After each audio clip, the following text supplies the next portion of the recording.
ఇవాల్టి top 20 news Telangana వార్తలు. నేటి నుంచి 3 రోజుల పాటు హైదరాబాద్ ఇంటర్నేషనల్ కన్వెన్షన్ సెంటర్లో అంతర్జాతీయ jewellery, pearl and gem fair ప్రారంభం కానుంది. ఇంటర్నేషనల్ తలసేమియా డే సందర్భంగా హైదరాబాద్లోని నెక్లెస్ రోడ్ పీపుల్స్ ప్లాజా వద్ద ఉదయం 6 గంటలకే భారీ వాక్ నిర్వహిస్తున్నారు.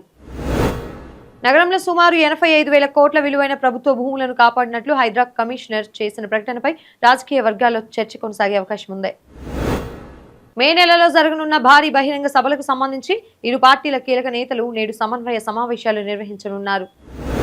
ప్రజలకు ఇబ్బంది కలగకుండా ట్రాఫిక్ విధులు నిర్వహించాలని తెలంగాణ డీజీపీ ఇచ్చిన ఆదేశాల నేతృత్వంలో పోలీసులు కఠిన నిబంధనలను అమలు చేస్తున్నారు. మెట్రో 2వ దశ పనుల కోసం ముఖ్యమంత్రి రేవంత్ రెడ్డి ఢిల్లీ పర్యటనలో జరిపిన చర్చల అనంతరం నేడు పనుల పురోగతిపై స్పష్టత వచ్చే అవకాశం ఉంది. రాష్ట్ర వ్యాప్తంగా ఉష్ణోగ్రతలు పెరుగుతున్న నేపథ్యంలో స్కూళ్లకు సెలవుల పొడిగింపుపై ప్రభుత్వం కీలక నిర్ణయం తీసుకునే అవకాశం ఉంది. ఆంధ్ర వార్తలు. చిత్తూరు జిల్లా సత్యవేడులో 2,200 కోట్లతో మ్యానుఫ్యాక్చరింగ్ ప్లాంట్ విస్తరణకు సంబంధించి నేడు కీలక అధికారిక ప్రకటన వెలువడే అవకాశం ఉంది. విశాఖపట్నం వేదికగా జూన్ 1 నుంచి కార్యకలాపాలు ప్రారంభించనున్న South Coast Railway zone mapping ప్రక్రియ నేడు వేగవంతం కానుంది. ఎల్నినో ప్రభావంతో వర్షపాతం తగ్గే అవకాశం ఉందన్న అంచనాల మధ్య సాగునీటి మేనేజ్మెంట్ పై ప్రభుత్వం అధికారులతో కీలక సమావేశం నిర్వహించబడుతుంది. ఏపీ హైకోర్టులో 300 ఖాళీల భర్తీకి సంబంధించి పరీక్షా తేదీలు, షిఫ్టుల వివరాలను నేడు వెబ్సైట్లో అందుబాటులో ఉంచనున్నారు. రాజధానిలో భారీ వర్షాలు కురిసిన నేపథ్యంలో నిర్మాణ పనుల ఆటంకాలను పరిశీలించేందుకు మంత్రుల బృందం పర్యటించనుంది. మంత్రుల బృందం సింగపూర్ పర్యటన ముగిసిన తర్వాత ఒక జిల్లాను పైలట్ ప్రాజెక్టుగా ఎంచుకొని 90 రోజుల యాక్షన్ ప్లాన్ అమలుపై కసరత్తు మొదలు కానుంది. మే 9న జరగాల్సిన నేషనల్ లోక్ అదాలత్ జూలై 11కు వాయిదా పడడంతో పెండింగ్ కేసుల రీషెడ్యూలింగ్ ప్రక్రియ నేడు కొనసాగుతోంది. జాతీయ వార్తలు.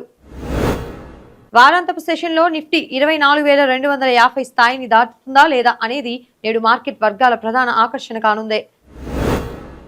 నితీష్ కుమార్ కుమారుడు నిశాంత్ కుమారును మంత్రివర్గంలోకి తీసుకునే అంశంపై నేడు అధికారిక నిర్ణయం వెలువడవచ్చు. బెంగాల్, తమిళనాడు ఎన్నికల ఫలితాల అనంతరం ఆయా రాష్ట్రాల్లో ప్రభుత్వాల ఏర్పాటు ప్రక్రియ నేడు మరింత కీలకం కానుంది. అంతర్జాతీయ వార్తలు.